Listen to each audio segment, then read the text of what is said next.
என்ன எப்படி எளிய முறையில பெருக்கலாம் 3 முறை இருக்குது. நீ எது வேணுமோ அந்த முறையை பயன்படுத்திக்கோடா கண்ணு. புரியுதா? இப்ப கவனி. இப்ப இந்த 5 நமக்கு தேவையில்லை. நேற்று ஒரு இலக்கணால எப்படி பெருக்கணும்னு சொல்லி கொடுத்த ஞாபகம் இருக்கா? அதே முறைதான். 3 2 என்ன 4 2 அடுத்தது எதால பெருக்கிக்கணும்? 5 3 5 15 எங்க போடணும்? இங்க போடணும். புரியுதடா கண்ணு? அடுத்தது 4 5 20. இது எப்படி போடுறதுன்ற ஒரு குழப்பம் வரும். நல்லா கவனி.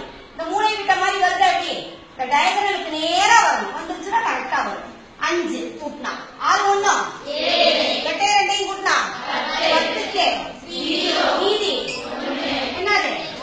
ரைட்டா? அதே மாதிரி இன்னொரு முறையிலையும் இருக்கலாம். இப்ப கவனிட இதுல நல்லா கவனிடாக்கன்னு முதல் இங்க இருக்கக்கூடிய 1ஆம் ஸ்தானமும் 1ஆம் ஸ்தானமும் 3 5 15க்கு மீதி அடுத்தது 10ஆம் ஸ்தானமும் 10ஆம் ஸ்தானமும் 4 2 8 ரைட்டாடா? இப்ப நல்லா கவனி. உள்ள இருக்கக்கூடிய 2 எண்ணையும் இருக்கிற 3 2 4 5 26 26 1 27க்கு மிச்சம் 8 2 10. கரெக்டாடா கண்ணு? 2 விடையும் கரெக்டா இருக்கா? அதே மாதிரிதான் அடுத்தது இன்னொரு முறையிலையும் பெருக்கலாம். நீங்க 2 இலக்கம் வந்துருக்குதா? அப்ப இப்படி கட்ட போட்டுக்கிறேன்னா இல்ல ஒரு சின்ன ஒரு காரியம் செய்யும். இந்த மூளை விட்ட ஒண்ணு லேசா வரைஞ்சு போடாங்க. இல்ல என்ன பண்ணிக்க நீ மூளை விட்ட ஒண்ணு. ஏன்னா நம்ம எப்பவுமே 2 2 இலக்க எண்களாக எழுதினாதான் கொஞ்சம் பரவாயில்ல. நல்லா கவனி.